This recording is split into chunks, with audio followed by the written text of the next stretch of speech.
ایک دن ایک چور کو راستے میں ایک بٹوا ملا جس میں بہت سے پیسے تھے۔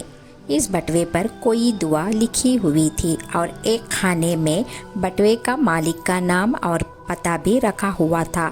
چور نے وہ بٹوا ثابت اس کے مالک کے حوالے کر دیا۔ اس شخص نے چور سے پوچھا کہ تم آرام سے یہ پیسے رکھ سکتے تھے، واپس کیسے کر دیے؟ چور نے جواب دیا، آپ نے بٹوے میں جو دعا لکھوائی ہے اس عقیدے پر لکھوائی ہوگی کہ اگر یہ کھو جائے تو اس دعا کی برکت سے آپ کو واپس مل جائے۔